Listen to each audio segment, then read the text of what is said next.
Welcome to Open Up and Say, ah! Stories from underneath the paper gown. Stories from underneath the paper gown. Welcome.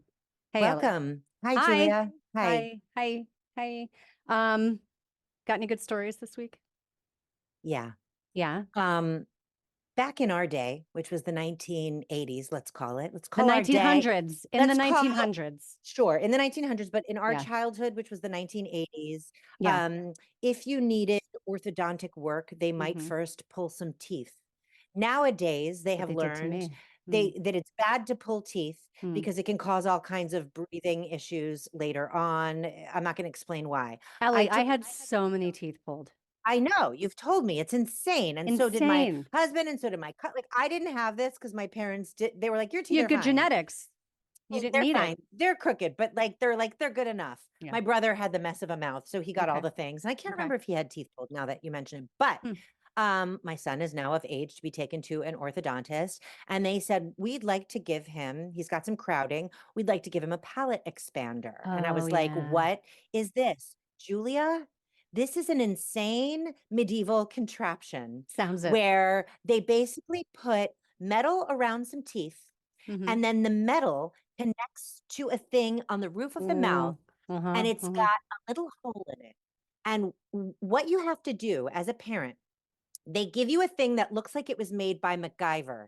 It looks like the stem of a plastic knife with a broken off curved bit of a paperclip stuck on the end of it. Okay. Your child lays down with their mouth wide open, upside down. You stick this knife with a paperclip in this teeny tiny hole at the top of the palate expander, and you rotate it like the tiniest little bit until it clicks into place. And what it's doing is slowly but surely expanding literally his palate, stretching his palate wider and wider and wider each night to then make, because at his age, it hasn't fused together yet. So it stretches it out to make room. And it's the most insane fucking shit I've ever had to do as a parent. And my poor husband, it's really hard to fit the little thing in the hole and get it just right. Like, I don't know also, why. like your son's tiny mouth. You know, yes, he's a and kid. why they entrust parents. And my son's cool, like he can deal with shit. Yeah. But recently when we were doing it, my poor Joshua husband, he like didn't get it quite right, and he like panicked, and his hand released, and he dropped the thing down my son's throat. Like it like went down, and like it was my God. It was like I'm making the equivalent of like when the mom steps in and lifts the car off of her kid. Yes. I think nanoseconds passed before I like stuck my hand down his throat and pulled it out. So it really wasn't like fully down his, but it was like he dropped it, I grabbed it out, and he was like, well, I'm already having to deal with this, and why did you do this to me? And this is terrible. Oh, I should also say when this happened, my kid had COVID. So he had just like a day or two before, like thrown up, had a sore throat, but we were still, you couldn't pause the palate expansion. Can't pause the palate. Can't pause the palate because of COVID. Oh my God, the things we have to do to our bodies, to other people's bodies. It's madness. So a palate expander. So we're like cranking his head open bit by bit, night by night. That's fun. Isn't it? Yeah. I kind of want to show you the tool, but I don't know where it is right now. And also some people are just listening and we'll not watching. Post it on socials. Oh yeah. Yeah. Oh yeah. We can do that. Oh yeah, we can do that. Oh yeah. Yeah. What about you? Mine's not as exciting as yours. That was truly fascinating. Doesn't have to be a contest. I know. Isn't it though? Yeah, I won. Yeah, you won already. No, you haven't told yours yet. What is it? Okay, so the other day, so I teach Pilates on Sundays in Jersey City. And I typically drive there from where I live because parking on Sundays is like very easy. And I can usually find this space like right in front of the studio, which is like a miracle and wonderful. But this only happens at like, 8 a.m. on a Sunday. So I always aim to get early to the studio because, people come early and I need a minute to prepare and just kind of gather my thoughts and, chill for a second. And then people usually start coming in and I, whatever. So, typical morning, I'm like getting on my, way to go out there. and not realizing that there is a neighborhood event Oh, that I was unaware of. oh, And tons of streets were blocked off. I'm talking like every street that I needed to go down was blocked off. Keeping in mind, I don't really know Jersey City. I don't live there. So I have a vague like idea of the layout of where things are, but I don't walk it, I don't go there enough to and spend time there to where I actually know where things are. So Google is no help because Google is not acknowledging street closures in the moment and keeps sending me in this circle and I can't get down the streets and I can't, you know, class starts at 9. It is now 20 to 9. And I'm like, all right, I just need to find parking and then run. and get to the studio because if I don't, I'm just going to be late and I can't have people like standing outside or the nightmares. I'm just like, oh my God, like what's happening? Also, in that moment, I thought I had a full class, which for me is 6 people. So I'm like, fuck, fuck, fuck. So by the time I park the car, I turn on my Google Maps, just to see like what the walking time is. It's 15 minutes. It is 8:45. And I'm like, that is not going to work. Ellie, I start to sprint. I ran almost a mile. Wow. Okay? I got there at like 7 minutes till 9 or something, maybe 10 till 9. I mean, pretty good. I made really, really good Impressive. time. Very impressive. And at that point, a bunch of people had canceled. So it was so funny. I only had like 3 people in the class because people were all realizing the issue and were like, I'm not coming to this class. I can't park. I can't get there, whatever. And got everybody in. But for people who don't know me or don't know what's gone on with me in this past year, I had ACL reconstruction surgery Oh, as of right. the recording of this right now. We are in April. So about a year ago, almost to the week, I had ACL reconstruction surgery. So the fact that I was able to run nearly a mile without any hesitation or any trouble or any problem was a real feat for me. And it was very Yeah. satisfying because my knee was like a little sore later, but like I didn't um, have like a typical kind of muscle soreness or whatever. And I was like, I guess I'm in pretty good shape. And that's like pretty exciting, but it sucked. I It really bet. sucked. It Were you like, really, yeah, I was like, I mean, not so bad, which again was also impressive, yeah, that you're in I wasn't shape. completely like out of breath, but like by the time I got there, I was just like, ha, like 2 people were staying outside. I was like, I'm here. I'm here. I made it. And listen, like no And matter I got, how in shape you are, running is its own it's thing. its own Like thing. Yeah, yeah, yeah, yeah. Uh, that's impressive. Thank you. I was impressed with myself, but Did you also was hurt like, the that next fucking day? sucks. No, no. I mean, I have a Good. little soreness in my shins, like, and honestly, I think if I had had the time to stretch before I sprinted, I'm sure I would have been fine. So yeah, I'm very impressed with myself, and you're welcome. That story That's was all about great. me and my being impressed with myself. Well, I'm impressed with you. So Thanks. Who do I we think have it on the was show? just, oh, Hmm.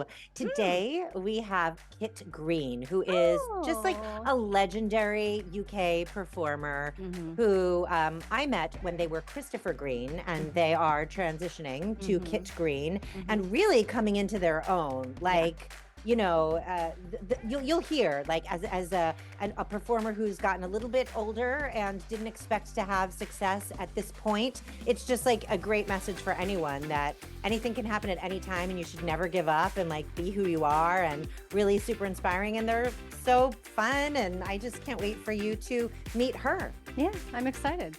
Yeah, Yeah. let's do it. Let's do it. Kit Green is a multi-award-winning artist from the UK. Her work sprawls across theater, music, broadcast, and academia, and her own brand of experimental entertainment. Kit wrote us Experiential. experiential. Yeah, go for it. We just had a whole conversation about not being able to see listeners, and here we are. Kit wrote us this brief bio and included the sentence, Kit has nice hair. I agree. Beautiful hair. And yeah. Kit, welcome to the show. Thank you. That's really great. Thank you. It's nice to be here. And you're opening your mouth to say something. Do it. Speak to me, Well, I have a question for you. And the please. question is, when it comes to interactions with medical professionals, what Mhm. sort of a patient are you? Are you someone who shows up with a list? Are you nervous? Just tell us, how do you handle that? Oh, that's such a good question. I think I'm proactive. Okay. I think I'm engaged. I think I'm collaborative. All of which people listening will be like, "You're a pain." She's an Collaborative, asshole. collaborative, AKA I'm a pain in the Pushy. ass. So Yeah. when you walk into the room, have you Googled extensively and are you presenting medical terms to the physician and Oh no, well, maybe not that. I think I respect knowledge. You know, like I am too lazy to have done that many years of medical school, so I totally respect that.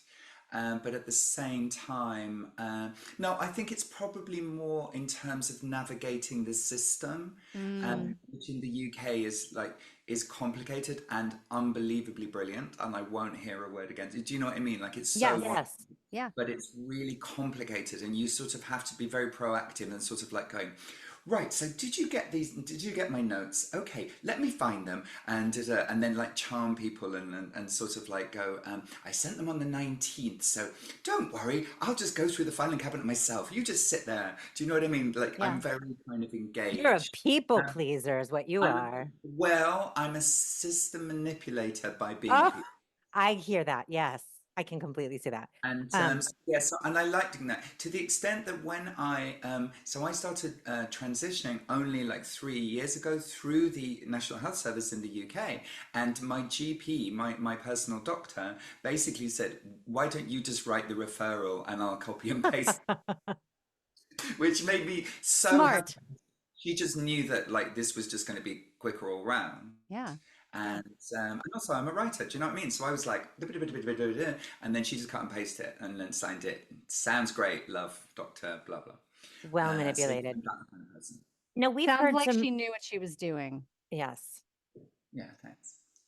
We've heard from some friends in the US who have transitioned or are non-binary that some medical professionals are confused or frustrated about how to address them or how to handle it. Would you agree, or do you find that in the UK it's more progressive and generally everyone's cool?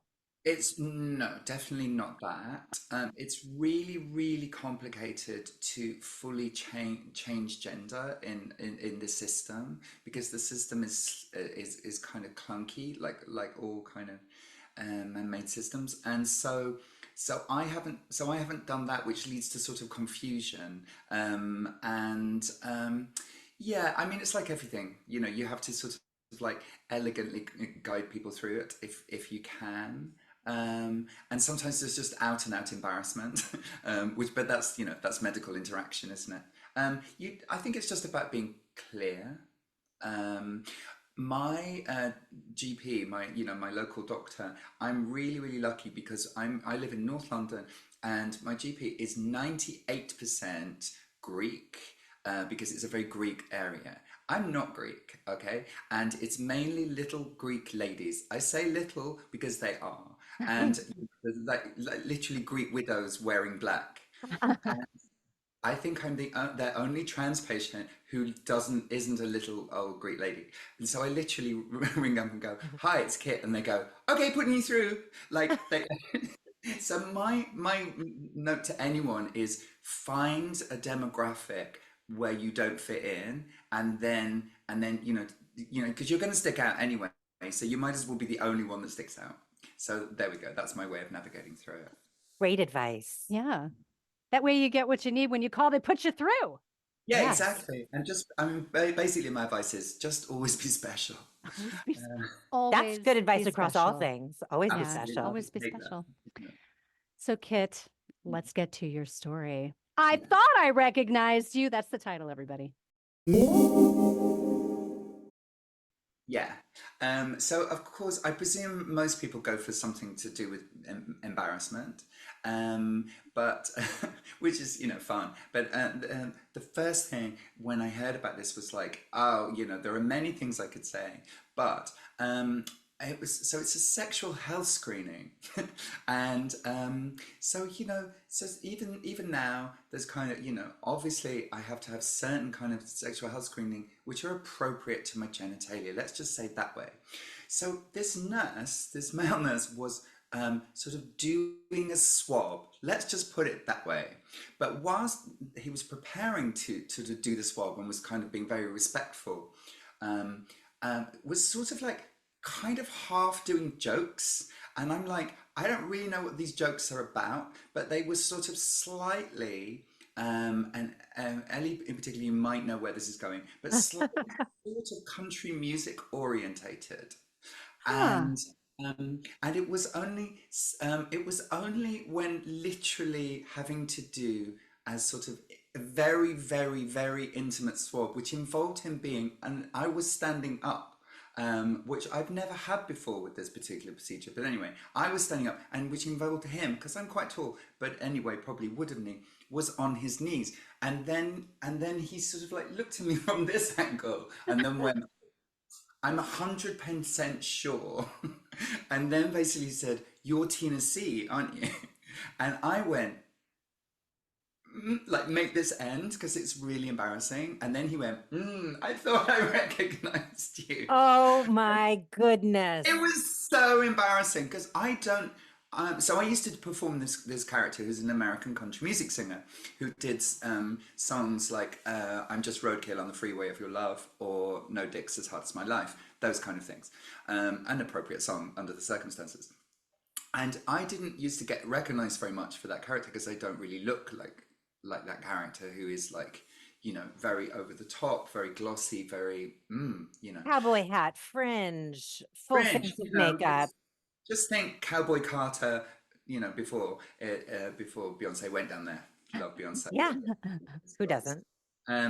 So yes, so it's like, so I didn't used to get recognized as that character very much. So that was like the worst possible moment to be recognized for that character. Someone's on their knees swabbing your bits Yeah. and looking up at you and calling out. It was that made it worse to me. So The I'm positioning, like this, sure. going, make this stop. It's very filmic. It's a scene from something. It's like some sort of 100%. sitcom, some sort of like Amy Schumer moment, Yeah. is what I'm seeing. Very filmic. Is it weird though that I'm impressed that this person recognized you while also being completely mortified? Yes. No, it's really good. I wasn't displeased with the being recognized. It was It literally can be just both. it was literally just the timing. I Yeah. mean, and of course, I'm sure this comes up all the time in this kind of medical, these medical discussions. It's like, couldn't you just have waited 4 minutes? Yes. 4 minutes. 4 Yes. minutes. Then I would have been delighted because Change also, physical positions. Let me put everything back in my trousers or yeah, skirt exactly. or whatever you're wearing. Let's just freshen up. Let's all just like pretend that never happened. And then, oh, by the way, Right. would I'll I give- be a million miles away if I whatever? Sort of That's a lot. similarly, but not quite. I was at the gyno once and full on feet up in the stirrups. I think the finger might have been inside me when as a woman at the gynecologist, at least the way I operate is I do my best to make as much casual conversation as possible while it's all happening, just to make it like That's everybody's funny. comfortable I'm the here. opposite. I'm just like, Oh, are you? Yeah, I'm like, I'm here. Oh, I'm like, what You are we do your watching? thing. I'm not what here to make movies are you we watching? comfortable. You make me comfortable. It That's makes great. I love that. I'm here. That's the least you could do, and I love that. making I it walk makes my me body, not walk comfortable.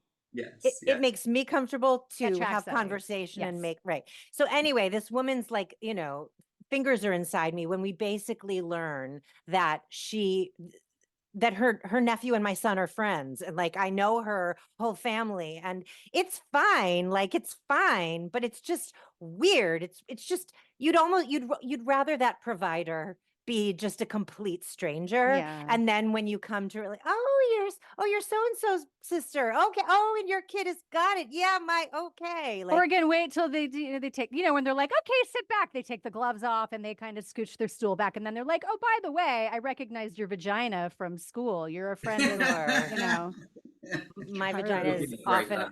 on display at school. Yeah. I knew it. My mother was a midwife the whole of her professional career. So my childhood was Oh, Ellie. traumatized by my mum, who anyway, we don't have time for this fully, but has no boundaries. But clearly, it explains a lot about me. And so my life, especially my childhood, was populated with this. Do you know Mr. Ashworth? No, no reason. Um, and then, do you know Mrs. Jones? No, no, no, nothing. And then, like, is one of yours? So I'd be like 15, and I knew that my mum ran these sexual, no, family planning. Oh, consultations. And okay. so she would go, is one of your school friends, Marcia Braithwaite? And I would go, why? And she would go, oh, no reason. No, And so she had no boundaries whatsoever. So I basically knew everything about my teachers' sex lives. I knew that one of my sports teachers only had one testicle because she just let it slip one day. As one does. And then brilliantly would go, oh no, no, no, I forget I said it. I'm like, can I forget never. this? You can Never. never forget. Never. So she was that one. So she would definitely be doing that with the finger inside you going, oh, by the way, I know your child. Oh, by the way, the one testicle reminds me, my mother's from London also. And so, so being a Jew from London, she has a lot of odd parody songs about Hitler, like more than What? one. Oh, no. Well, of course, Hitler famously only had one ball. Had one testicle. Hitler Yeah. has only got one ball, the The other other is is in hanging the on Albert the wall. Hall. Oh, hers was His hanging on the mother. wall. Oh, no, his Wait. mother. The other is Oh, in Albert the Hall was Albert so much Hall. better. Wait, you do your Yeah. lyrics and then I'll do mine. Go, please. Okay, this is so fun. This is folk art. This is. I love this. Hitler's only got one ball. The other is in the Albert Hall. His mother, the silly bugger. And then I can't remember the last line. Okay, so maybe there's verses. Something, something, something. The other. Anyway. Here's mine. Yeah. Hitler has only got one ball, the other is hanging on the wall. Himmler, he had one similar, but poor old Goebbels had no balls at all. That's so good. She didn't make it up, but there's another. If you had told me this morning when I got up that I was going to be listening to the two of you sing about Hitler this afternoon, I would have said, you're crazy. Well, it's just natural. It follows naturally from one testicle. That's just really the first person I think of is Yeah. Hitler. No, it's true. Well, it's a great song, and I love your version of it. It's much better. Your mother has done well. She has kept the flame alive. I think it's the only song she knows all the lyrics to. That tracks. She forgets the lyrics to everything else. The rest of the songs go da da da da da da da da, da and then she trails off. That's made me so happy. And isn't it, I mean, we're dangerously getting towards political propaganda during warfare. Yeah. But, where are the songs about Putin's genitals? Do you know what I mean? Like, this is the way to win a war, clearly. Agreed. This is a job for you and I. Yeah, come on, I let's think get maybe. Yeah. Sorry to leave you out, Julia. You can join in. That's if fine. you like. You and I have our own band, Cooter Dip, which we have yet to, True. take on the road, but we'll get there eventually, Ellie. True. We'll write all the songs. We've gotten so far off track. I have a question out of nowhere, apropos of nothing. Of all the different specialists that a person has to see to maintain themselves, what is your least favorite type of doctor to visit and why? Wow. I mean, it's got to be hemorrhoids, hasn't it? I mean, without even really thinking it through. I mean, it's got to be that sort of area. Right. And then, although, colonoscopy is always fun. Oh, love those. It's a good nap. Yeah. It is a good nap. Yeah. I mean, I'm celiac, so I have to have those kind of things a lot. So I'm like really. So I have ulcerative colitis. I'm in the other side of the. Oh, so, there we go. No, you see, now know. we're in a band. Yes. No, you're in a band. The We're in poop the band. Portuguese Called the poop band. I feel like hemorrhoids, like, I don't know. I've had hemorrhoids. I have hemorrhoids, but I have never gone to the doctor. I just sort of deal with it myself. I've never had them that bad. Yeah, I've not been exactly for that. I just had to have colonoscopies and stuff because of being, celiac, and we always find some, just out of Yeah. out of politeness, I think. I had my first colonoscopy this year, and they show you full color photos of what the pictures they've taken. And then the photo at the top was like a picture of my hemorrhoid and with like a big arrow pointing at it. It was like hemorrhoid. And she was like, so, if you want to talk about that. And I was like, I'm good. Like, I'm not walking around like a cowboy. Like I'm able to operate in the world. No, no, it's true. And what the last time I had one, I was, they had this enormous screen, like huge, massive screen, Hmm. and it was right next to the bed. And so he keeps showing me things, and then in the end, one of the nurses says, "Are you okay? Is it all a bit intense?" And I said, I honestly think I've got motion sickness because the TV is too close to me and you're rushing through my bowels too quickly. And so can you move it back? And they went, "Oh, you're the first person that's pointed that out. But most people look like they've got motion sickness." And I was like, "Yes, because Now you know there's why. this enormous TV right next to you and you're going through your own You're intestines." taking a roller. It's like an I'm immersive in ride Africa. through Yeah. your own. Yeah, This is yes, why Wait, isn't that how it this is? is why I just have them knock me out. I've done them awake and I've done them being knocked out completely. Prefer to knock me out. It is so weird looking at the inside of your own bowels while something is shoved up your butthole. Yeah. And It's then not there's always the thing, comfortable. they five people didn't. in a room all pretending they can't see feces. Yeah, that too. What they do, they sort of like very politely in a very English way, sort of go, "Oh, like that." That last one was also marked because I was doing this poetry writing thing with this a songwriter that I work with, and so every day we were doing this like poetry Zoom, and one of us would lead it every other day, and just a bunch of people. Anyway, blah blah blah. So I was attending it whilst I was like doing the pre-med thing. I was attending it on Zoom. And so this nurse, this brilliant, lovely young man, it just opened the floodgates and he started afterwards, when I was recovering, reading me his poetry. What? It's so sweet, but also Horrifying. wrong. It's wrong. I was trapped. I would much rather people recognize me while putting a swab up my whatever Same. than someone reading when I'm like coming around from things.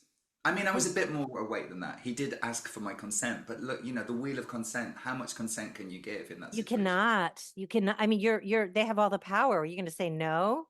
And also somebody saying, I also write poetry, can I read you some of my poems? The answer is there's only one answer, certainly if you're British, which is, yes, of course. How lovely. Sure. And poetry is a slippery slope. It is. I mean, what are you supposed to do with your face when somebody's reading you? It's like you either like look blissed Unless it's out very or short and very funny, Yes, like which do is like a not. not haiku. read A it to me. haiku. I want to hear a haiku. Yeah, That's I all I want to really. hear Yeah. haiku when I've just had something flushed up my ass. Yeah. Do you remember if the poetry was good? I don't really, but I do remember that he followed me on Instagram and would send me poems on Instagram for No. a long time, and then I had to employ the block method. That's That is a story. It is that's, Wow. that has uncovered some trauma that I'd forgotten about, so thanks for that. Oh, you're welcome. I that's what we're here wonder for. if this nurse specifically chose you, like if there was some vibe you were giving off that was like No, it this. was my fault. It's because I was doing the poetry Zoom because they said it Oh, takes right. you've got something to do for like it takes like 90 minutes or something to Right. before you have to go in really early, and I was like, "Oh, I can still do my Zoom thing between 10 and 11." Got it. And Right. I then missed that he came detail. in and I was like, "Oh, I'm just doing this poetry thing." So it just opened the floodgates. So basically, Julie, your method of just being neutral and just like what I loved what you said. I'm here. I brought my body. I don't need to commit, and I'm just gonna be neutral from now on, as neutral as is possible for me. I think that's great because I think before you were like, it's all your fault, kid. It's all your fault. It is not Yes, your fault. That is so I British. know, I It was my I'm fault. just blaming My fault. I put myself in that position. No, you didn't. you. I I say know. no. Before we go, Julia, I kind of want you to answer the question that I asked Kit. What's your least favorite type of practitioner to go to? Because mine is the dentist. Like I would rather Mm. have a gyno appointment, a boob squish, Mm. anything almost than go to the dentist. I deal with it fine, but I fucking hate it.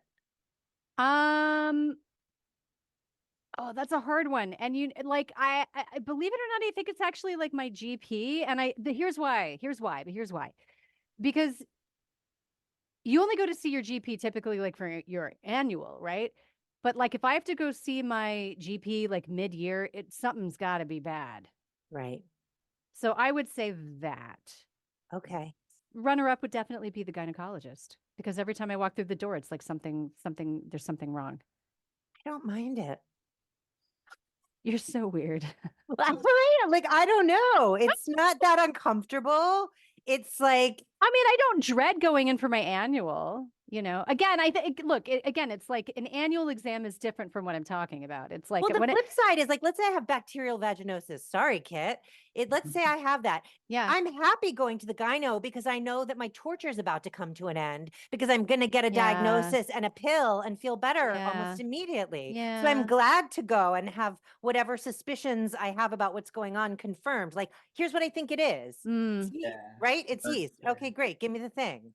Yeah, it's like, hooray, I have got gonorrhea after all, because then otherwise I don't have to live with this itching for ages. That's right. And the gyno, honestly, is one of the imagine. few places where diagnoses do seem to be black and white, at least in my experience. Like it's this or it isn't. When you do the smear, it comes up with bad cells or it doesn't. Whereas when you go to the GP, they're like, I don't know.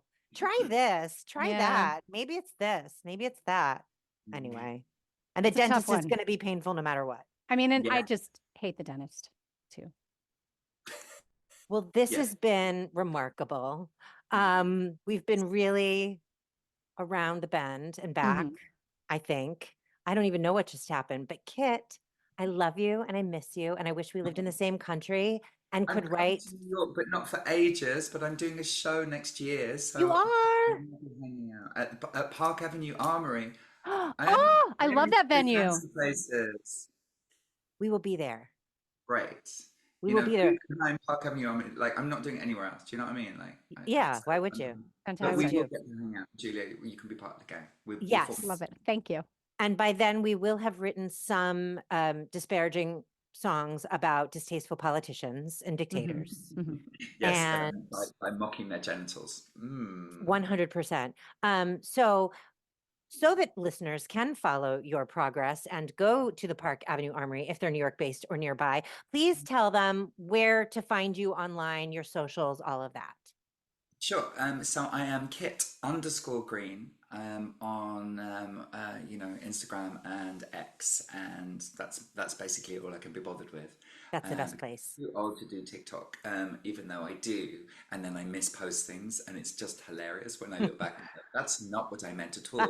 T.S. Eliot. That's a quote from T.S. Eliot, the love song of J.R. from Proof Rock. And the quote is, that's not what I meant at all. That is not what I meant at all. I don't think he meant it about TikTok, but he might as well have done. So Kit_Green. Yes, please follow me. All right. And we'll put all that in the show notes. So if you don't remember it, don't worry, you can read it. That's right. Yeah. Thank you. Pleasure. Thank you. About these things. It's just good. And it's good to get this stuff out. Do you know what I mean? To be clear about it. And I'm going to be a bit more like you, Julian. Just bring myself, and just that's enough. People was like, you just say I'm enough. You're enough. Just bring my body. That's enough. I guess I think my vagina is not enough, so I have to bring like my whole. There we go. So my that's charm. learning today. If I'm bringing the face, or I'm bringing whichever part of my body, that's enough. They don't get small talk as well. Thank you for that. You've empowered me. I've made a difference today. I feel good about it. Yeah.